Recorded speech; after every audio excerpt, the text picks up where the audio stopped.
Duro golpe al poder en la Ciudad de México. Un sicario ha asesinado a la secretaria personal y a un asesor de la jefa de gobierno de aquí, de la capital de Ciudad de México, Clara Brugada. Según algunos testigos, el sicario llegó en moto al lugar del atentado, en una zona céntrica de la capital, y esperó la llegada del coche en el que viajaba Ximena Guzmán, la secretaria de Brugada. El coche de Guzmán se detuvo en una esquina donde le esperaba el asesor, José Muñoz. Fue en ese momento cuando el sicario disparó primero al asesor y después a la secretaria. Ambos murieron en el lugar de los disparos. Hace solo 2 días, el martes a primera hora de la mañana, en una de las calles más conocidas y transitadas de Ciudad de México, un sicario disparaba con precisión profesional 12 veces contra el vehículo en el que estaban Ximena Guzmán, secretaria particular de la jefa de gobierno de la Ciudad de México, Clara Brugada, y José Muñoz, asesor y enlace en políticas de seguridad metropolitana. Los dirigentes se disponían, como cada día, a acudir al Palacio del Ayuntamiento para iniciar su jornada laboral en el gobierno de la capital de México. En el vídeo que ha corrido como la pólvora en las redes sociales se ve al sicario con casco disparar y huir. El asesinato marca, como decían ayer los compañeros de Diario Red América Latina en su editorial, un precedente en la vida pública de la Ciudad de México y del conjunto del país. No es ni mucho menos la primera vez que la violencia se cobra la vida de dirigentes políticos en México, pero en este caso, y a falta de que las investigaciones en curso arrojen luz sobre las claves del atentado, se trata de un crimen que va a afectar de manera muy especial a la dirigencia y a la militancia de la Cuarta Transformación. Ximena Guzmán era la mano derecha de Brugada, la gobernadora de Ciudad de México, que ocupa el cargo que tuvo Claudia Sheinbaum antes de lanzarse a la carrera presidencial que la llevó a presidir el país el pasado año. Guzmán era socióloga y llevaba años acompañando a Brugada. Su compañero, José Muñoz, militante obradorista, era asesor de la jefa de gobierno en políticas de seguridad en una ciudad que presume de ser una de las más seguras del país. Los dos dirigentes tenían, por lo tanto, responsabilidades estratégicas en el gobierno de la capital mexicana, a pesar de lo cual no llevaban escolta ni iban armados. Como señala Daniela Pastrana, la directora de Diario Red América Latina en Ciudad de México, las dudas y las expresiones de consternación no han parado de aumentar. ¿Por qué a ellos? ¿Cuál es el móvil? ¿Para quién es el mensaje? Como señala Pastrana, los medios corporativos han vinculado el crimen con la inseguridad de la ciudad para dañar al gobierno, mientras que otros analistas lo han comparado con el atentado que sufrió en 2020 García Harfuch, actual secretario de Seguridad y Protección Ciudadana en el gobierno de Claudia Sheinbaum, que entonces comandaba la policía capitalina. Por su parte, figuras de la derecha, como el excandidato presidencial panista Ricardo Anaya, no han dudado en tratar de sacar rédito político del asesinato y han hablado de crimen de Estado. No sabemos a qué se refieren. En fin, hoy en La Base hablamos de este crimen. Bienvenidas y bienvenidos. La Base.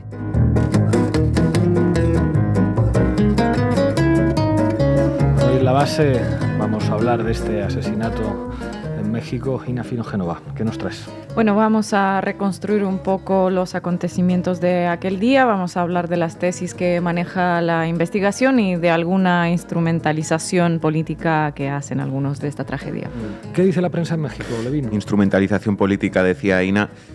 Nosotros vamos a ver algunos ejemplos de eso también. En la prensa mexicana hay medios que hoy, pues son relativamente cautos, sensatos, informan sobre los hechos, evitan apresurarse a poner sobre la mesa conjeturas, pero hay otros ejemplos, tanto de una búsqueda de un beneficio comercial y de un periodismo carroñero que sucede y se ve a menudo en México y en muchos otros lugares respecto a este tipo de cosas, y hay también, como decía Ina, intentos de manosear políticamente lo sucedido. Vamos a ver algunos de ellos. Al tiempo que estamos grabando este programa, amanece en Ciudad de México, es muy temprano. Allí estamos intentando contactar con nuestro equipo de redacción. Allí esperamos que alguien nos pueda atender para contarnos la última hora y cómo está la situación allí. Arrancamos, Xavi. ¿A qué me invitan? El análisis internacional de Ina Finogénova.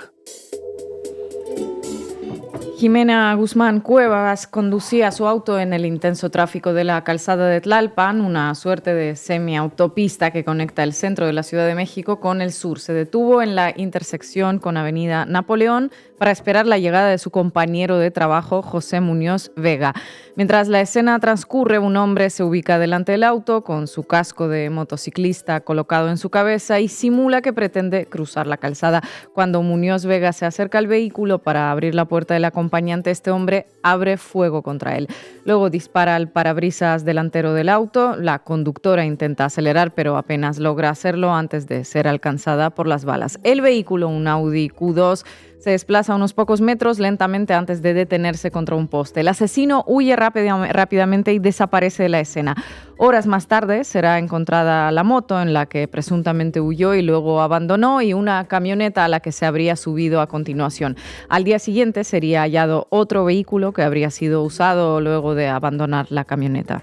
En la escena del crimen fueron encontrados 8 casquillos pertenecientes a una pistola de 9 milímetros que no presenta antecedentes de haber sido usada en crímenes anteriores. José Muñoz Vega recibió 8 impactos de bala, mientras que Jimena Guzmán Cuevas recibió 4 impactos. Cuando esto ocurría, el reloj ya marcaba las 7 de la mañana pasadas y en el Palacio Nacional la presidenta Claudia Sheinbaum había dado comienzo a la mañanera de esa jornada. Guzmán Cuevas era la secretaria particular de la alcaldesa de la Ciudad de México, Clara Brugada. Por su parte, Muñoz Vega era el asesor más cercano a la alcaldesa. Omar García Harfuch, secretario de Seguridad y Protección Ciudadana, que hace 5 años sufrió un atentado muy similar a plena luz del día, se encontraba en el estrado donde se realizan las mañaneras a pocos metros de Sheinbaum. Fue el primero en recibir el parte policial. Minutos después, lo podemos ver en este vídeo, la presidenta tomaba la palabra para anunciar que se había perpetrado este asesinato. Escuchémosla. Gracias, secretario. Aprovechando. Perdón. Quisiera dar una información muy relevante. Por eso estábamos comunicándonos con el secretario. Teníamos información, pero fue ya confirmada. La jefa de gobierno, Clara Brugada, acaba de emitir una tarjeta informativa.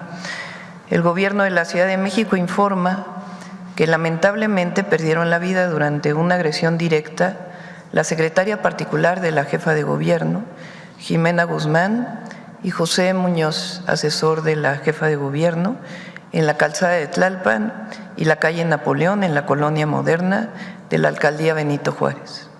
No habrá impunidad, los responsables serán detenidos y deberán enfrentar la justicia. Desde el gobierno de la Ciudad de México enviamos condolencias a sus familiares. Desde el gobierno de México enviamos condolencias a sus familiares, todo el apoyo que requiera la jefa de gobierno. Vamos a llegar al fondo de esta situación y que haya justicia. Jimena Guzmán era socióloga y había acompañado a Brugada desde el gobierno de la alcaldía de Iztapalapa. Llevaba su agenda, conocía cada uno de sus movimientos. Cuentan nuestros compañeros de Diario Red América Latina que tanto Jimena Guzmán como José Muñoz eran piezas claves para el funcionamiento del equipo encargado de gestionar la capital. A las 11:40 de la mañana, Clara Brugada encabezó una conferencia de prensa en el Palacio del Ayuntamiento y recordó así a sus compañeros.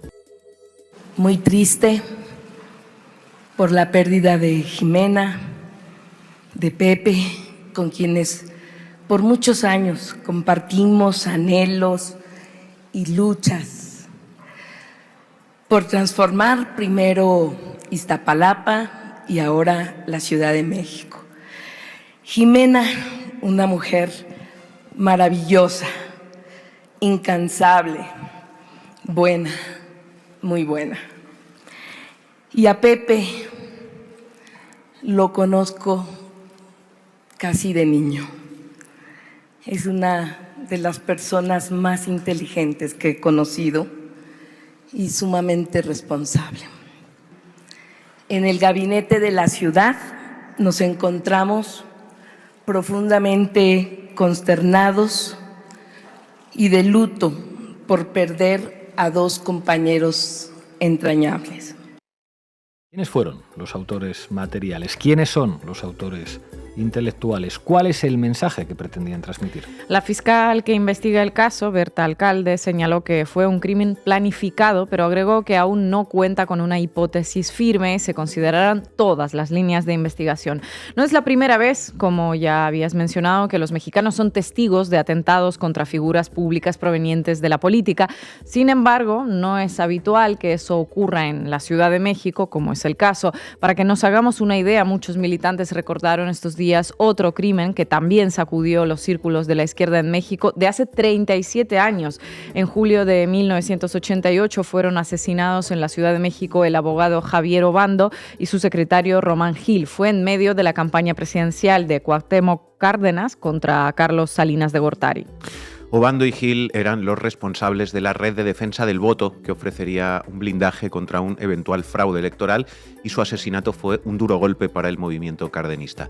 Ahora este crimen, por el perfil de las víctimas, que no eran, como dicen nuestros compañeros de Diario Red, figuras públicas ni estaban relacionadas con la ejecución de las políticas públicas, por las circunstancias también en las que se produce, algo sin motivos aparentes, pues parece tener la misma intención, sembrar el terror en el seno del gobierno de la Ciudad de México. El crimen contra Jimena Guzmán y José Muñoz se da en el contexto de una estrategia de seguridad que lleva a cabo el gobierno nacional y también el de la Ciudad de México en contra de las organizaciones delictivas más poderosas del país dedicadas al tráfico de drogas. Se trata de un golpe muy duro contra todos.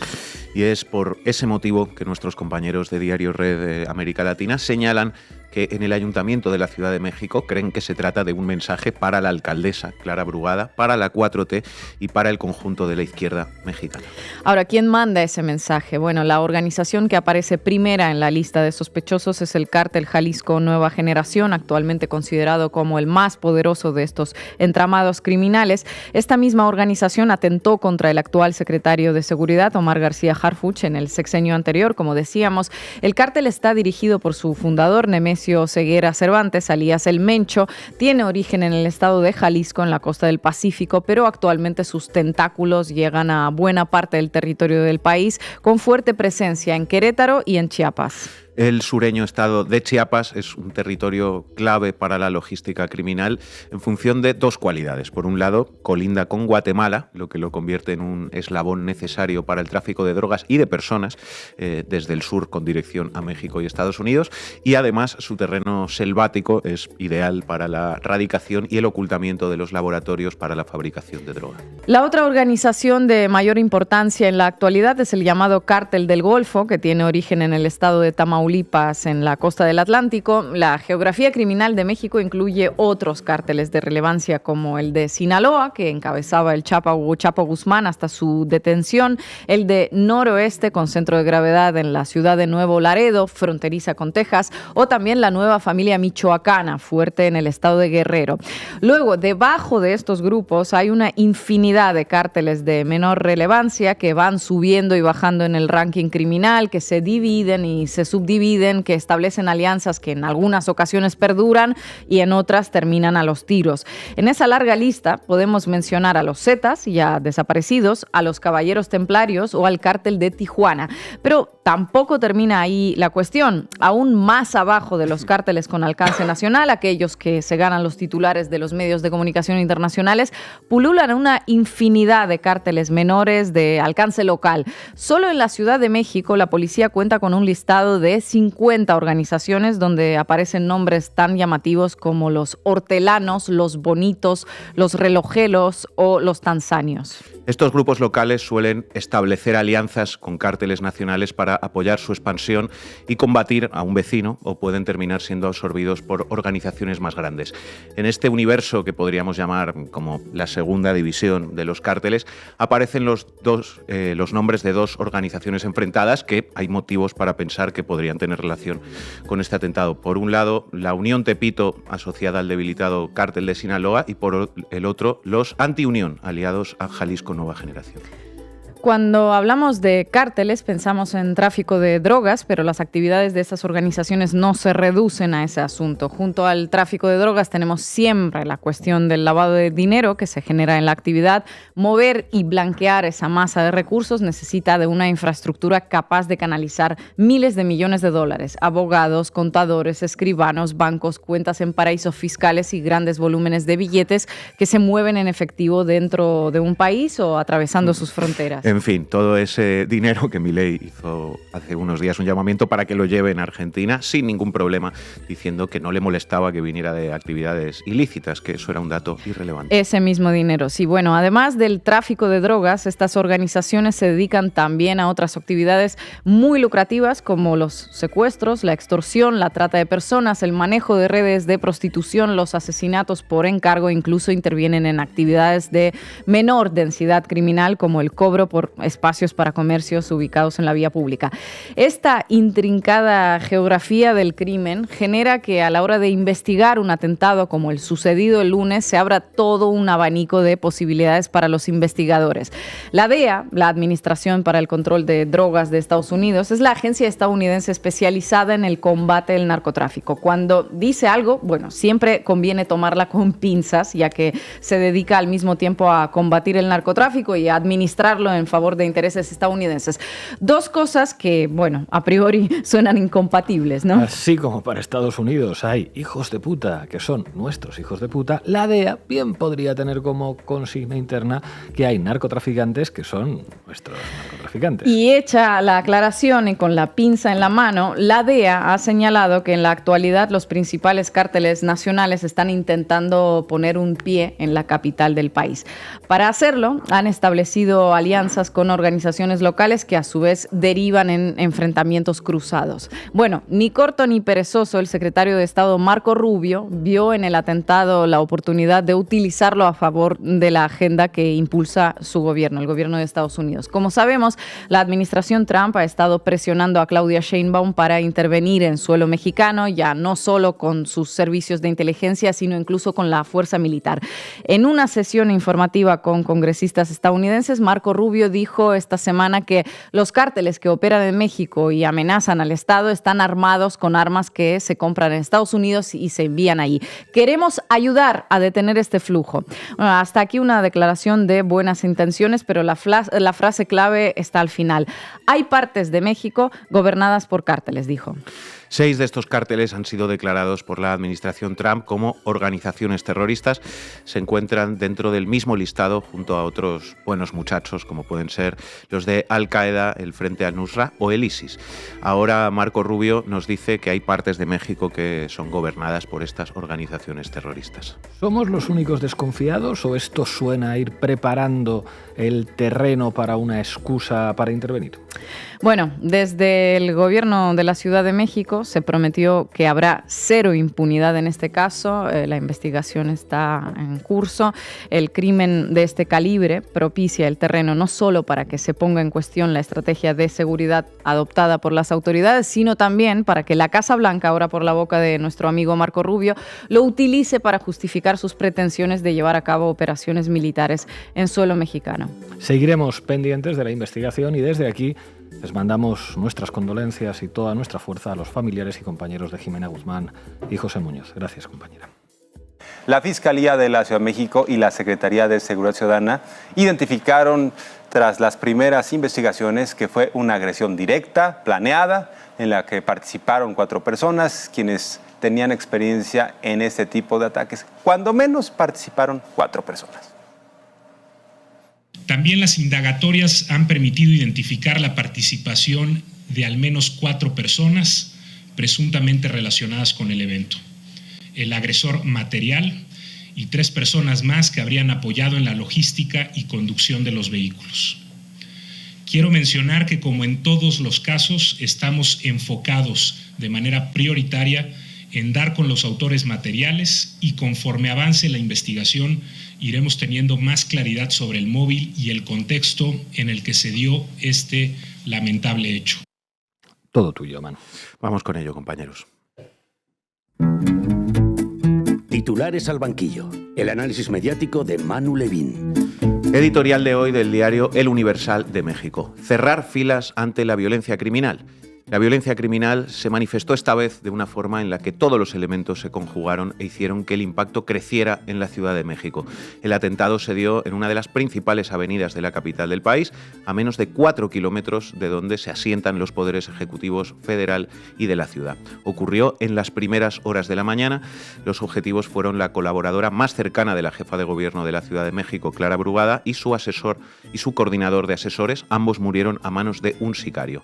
Ante el tamaño de la indignación por el doble asesinato, dice el editorial del Universal, lo que debe venir de las autoridades competentes es una respuesta de la misma dimensión para no generar impunidad. Hoy cunde la indignación, pero en los próximos días o semanas quizás se deje de hablar del tema sin que nadie haya pagado por ello. Ese sería el resultado más grave y al cual no debe llegarse. De parte de los medios de comunicación, ahora más que nunca, deben acercarse a información veraz y verificada y no divulgar hechos que no han sido confirmados, dice el Universal. Es decir, el Universal pide en su editorial unidad política frente al crimen, exige que no haya impunidad, evita apresurarse a especular para establecer un móvil que todavía es desconocido y, de hecho, reclama explícitamente a otros medios de comunicación que no divulguen hechos que no hayan sido confirmados. Pues, siendo justos, bastante equilibrado, ¿no?, el editorial. Yo creo que sí. Y esto último, lo de correr o no a divulgar cualquier teoría o especulación sobre lo sucedido, es un parteaguas que hoy marca una diferencia crucial entre la praxis periodística de unos y otros. El doble asesinato en Ciudad de México protagonizó ayer las portadas de todos los diarios mexicanos y muchos de ellos, hay que decirlo, pues se proponen informar del hecho y colocarlo en una posición informativa relevante, manteniendo una actitud cercana a la que reclamaba el editorial del Universal. Asesinan a 2 colaboradores clave de Clara Brugada, era el titular de portada del Universal. Asesinan a secretaria y asesor de Brugada en Excelsior. Con doble ejecución desafía el crimen al gobierno capitalino. Eligió Milenio, que venía en su portada también con una fotografía de las que hacen época. La clavó el fotógrafo Ariel Ojeda. La jornada fue una ejecución. Información sobre el hecho, imágenes del momento y cobertura de las declaraciones oficiales en la portada de este diario. Asesinan a 2 de los más cercanos funcionarios de la jefa de gobierno. Es la portada de La Razón de México. Golpe inédito, dice Reporte Índigo.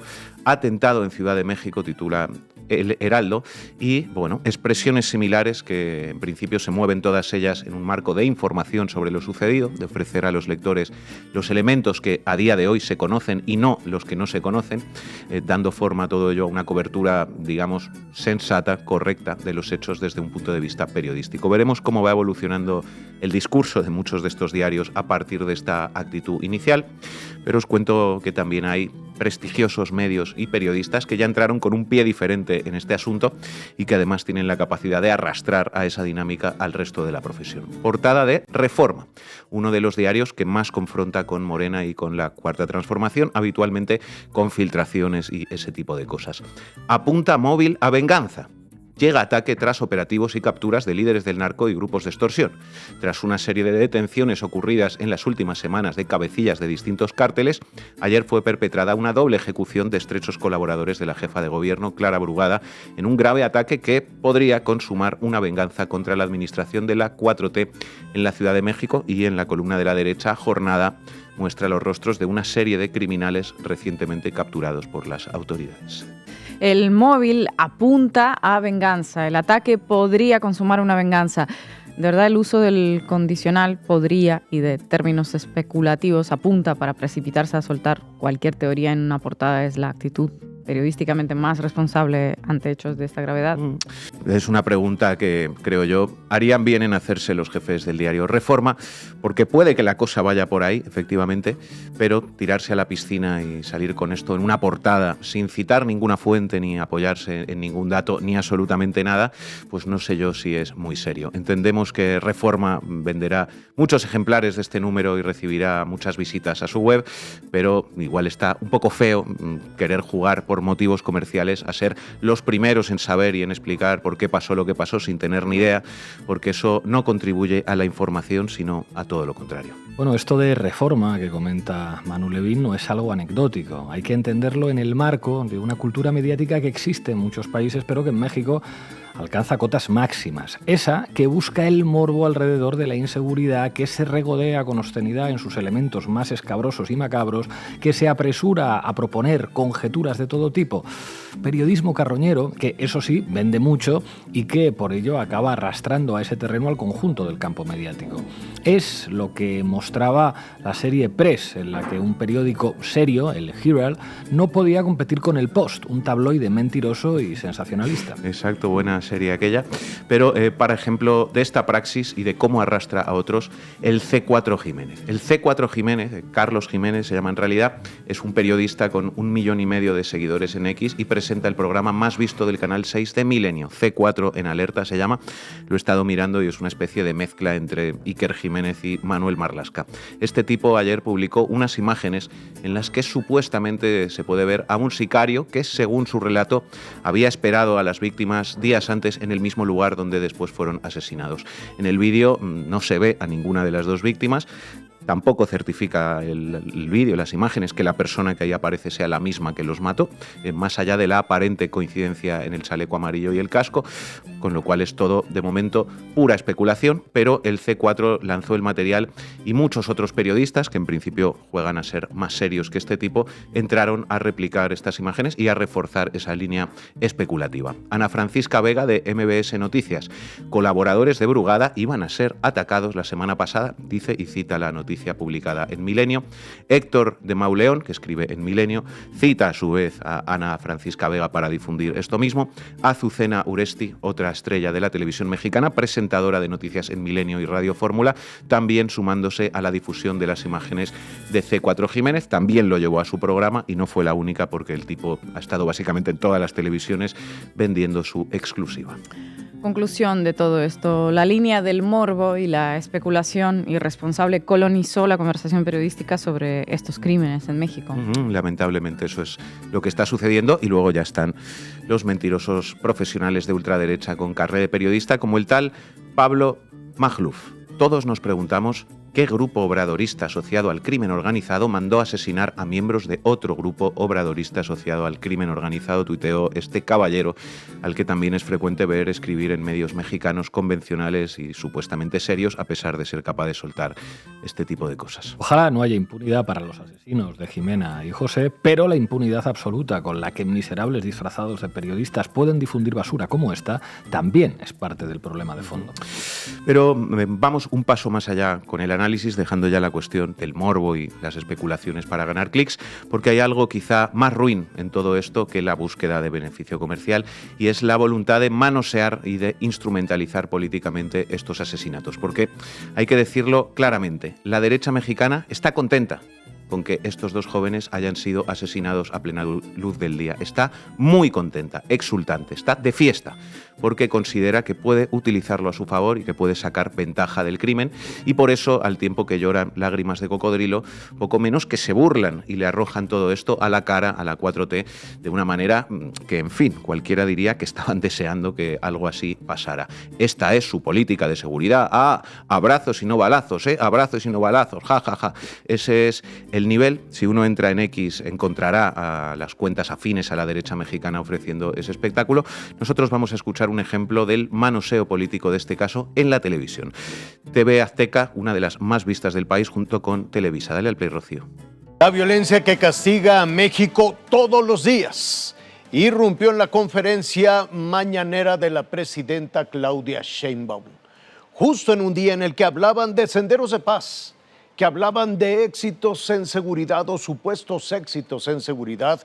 Llegó la noticia de la ejecución de 2 altos funcionarios del gobierno de la Ciudad de México. Tras el doble asesinato, como en otros tantos casos, trataron de retomar el endeble discurso de que todo está bien.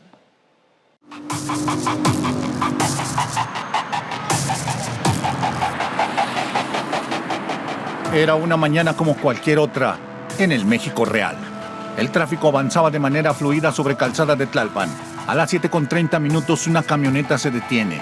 Un hombre aparece y camina hacia el vehículo sin percatarse de que frente a la unidad hay otra persona con chamarra blanca y un casco de motociclista. Segundos después, se escuchan 7 detonaciones. 4 impactan en el parabrisas. El presunto responsable huye a bordo de una motocicleta que abandona calles más adelante. Las víctimas son Jimena Guzmán, secretaria particular de la jefa de gobierno Clara Brugada, y José Muñoz, jefe de asesores. Casi a la misma hora en Palacio Nacional, funcionarios del Gabinete de Seguridad ofrecen la acostumbrada retahíla de sus otros datos. Las promesas de justicia todavía revolotean en las 4 paredes del Salón Tesorería cuando se pidió volver a presumir lo logrado en materia de seguridad. Otra vez en el México real, los cuerpos de las víctimas eran retirados y llevados al Instituto de Ciencias Forenses, mientras que el vehículo fue trasladado a instalaciones de la Fiscalía para las pruebas periciales. Mientras en el México de las mañaneras se habla de pérdidas de vida, en el México real se llaman asesinatos. Con información de Daniel Sangiado y Salvador Maceda, Fuerza Informativa Azteca. El México de las mañaneras y el México real y el México de las mañaneras. En fin, colegas de TV Azteca, da la sensación de que ustedes desean que crímenes como estos sucedan para después poder arrojárselos a la cara con un fino uso de la ironía, eso sí, a un gobierno que a pesar de todo está reduciendo la criminalidad a un ritmo con pocos precedentes. Pero bueno, estaría bien que disimularan, ¿no? Un poquito claro, más. Escuchando la animadversión contra la 4T, que supura cada palabra que se pronuncia en los noticieros, por llamarlos de alguna forma, de medios como TV Azteca, se entiende bien porque el gobierno mexicano decidió poner en marcha las mañaneras. Escuchando este tipo de cosas se entiende bien porque lo que no es muy el México real, como dicen, es el México de TV Azteca, que por cierto hoy es fielmente retratada en esta viñeta del monero Jorge González, un buitre, un carroñero sobre la rama de un árbol como con la cabeza como el logo de TV Azteca. Bueno, y luego ya, más allá del México de TV Azteca, está el México de Atypical TV. La familia Atypical, una vez más, dejando pues, a todos los demás como simples aprendices del periodismo carroñero y de la mezquindad política. Un vistazo a su canal basta para certificarlo. Revelan foto de sicario atrapado. Fue un acto de terrorismo. Fue una orden desde arriba, fue un mensaje contra Harfuch, ¿por qué no? Todo a la vez. Clara en la mira de Estados Unidos, Clara debe renunciar, Clara está en shock, el narco se la cobra a Clara. En fin, y vamos a escuchar algo, dale al play, Rocío. Oye, ¿y qué pasará? ¿Se estará fracturando la relación del gobierno con el crimen organizado? Porque, digo, perdón, no estuve en la firma del convenio, pero sabemos todos y sentimos todos en México que el gobierno está ligado con el crimen organizado. Es más, la carta Marcos, ¿no? Pues de alguna manera... La lista Marcos. La lista Marcos, que en algún momento tocaremos en este programa, pues lo declara. Todos nos estamos dando cuenta. ¿Qué es lo que pasa? Se está fracturando, ya no están cumpliendo con los pactos y entonces el crimen organizado está bravo, está diciendo, no me cumples, pues te mato. Eso es lo que estamos viviendo en México y tú, Moreno, lo aplaudes, pero al ratito te toca a ti. Bueno, ya te tocó en que no tienes medicamentos, en que no tienes escuela, en que no tienes cultura, en que no tienes hospitales, en que no tienes nada. Pero ¿qué mensaje es este? Todo esto, ¿qué mensaje estamos mandando a nivel internacional? Que los abrazos han funcionado maravillosamente. ¿Qué mensaje internacional estamos mandando? Si eso sucede, y si eso sucede a un cercano a la gobernante, entonces, imagínate, lo cambio. Imagínate que algo así sucediera en Washington. Pero ha pasado. Por eso. Te iba a debatir en este momento. En todas las ciudades del mundo principales han ocurrido. Acuérdate de Olof Palme, allá en Estocolmo. Acuérdate del atentado contra Reagan, el atentado contra Kennedy. Pero nunca hubo un presidente antes que les ofreciera abrazos en lugar de... No, bueno, ese es otro asunto. Ese es otro asunto. Pues la familia Atypical, en su línea de siempre, que se vuelve especialmente miserable cuando estamos hablando de 2 jóvenes que no hicieron daño a nadie y que han sido asesinados a sangre fría. El veneno que inoculan a la sociedad personajes como Carlos Arzaki puede ser peor que el fentanilo, la verdad. Es una cosa tremenda. Acabamos ya con otro vídeo de un medio que está cortado por el mismo patrón que Atypical TV, pero que quizá tiene más impacto, por desgracia. Se llama Latinus, lo conocemos aquí bien, y vamos a terminar con los vídeos de Alasraqui, pero no quería que nos fuéramos sin escuchar esto que ha sucedido, que se ha dicho en la mesa de Carlos Loret. Disculpas por adelantado, tengan una palangana a mano. Dale al play, Rocío. Y luego creo que viene la reflexión de que sucedió muy fácil esto. Es decir, para tener este nivel de peso político en la gestión cotidiana del gobierno de la ciudad, este par de muchachos, les voy a decir porque, bueno, para mí son muchachos, pues estaban a la intemperie, ofreciéndose de una manera muy fácil para el supuesto de un sicario, porque esta muchacha lo recogía a su compañero en el mismo lugar. No traían, para empezar, no traían coche blindado, no sé si hay un asunto ahí de austeridad, pero segundo, no tenían escoltas. Es el segundo homicidio de un agente muy importante. Hubo otro al que mataron sin escoltas, porque fue a visitar a su papá y lo mataron tranquilamente sin escoltas. Es increíble, como si se creyeran su propia historia de que todo está tranquilo y de que no pasa nada. Pues así se comportan. Que el pueblo los cuida, ¿no? Pues así se comportan. Y es una barbaridad el procedimiento de seguridad para sus propios funcionarios. Entonces me parece ahí que tienen que hacer una revisión y tienen que hacer un mea culpa, porque aquí... Así que, según dice el Latinus, este periodista y escritor Héctor Aguilar Camín, más conocido como Oligar Camín, estos dos jóvenes que han sido asesinados por un sicario profesional a plena luz del día han muerto porque se ofrecieron, porque se lo buscaron. Ir a trabajar por la mañana es ofrecerse, señor. ¿Se imaginan que cuando un empresario o un concejal era asesinado por la ETA hubiera habido periodistas que hubieran dicho es que se ofreció, no tenía que haber estado ahí? En fin, qué asco. Por cierto, se llamaban Jimena y José, señor Oligar Camín. Sería lo mínimo por su parte ser capaz de nombrarlos, aunque claro, supongo que pronunciar los nombres de dos jóvenes de a pie mancha los labios de un aristócrata como usted, señor Oligar Camín. Repugnante. Gracias, Manu.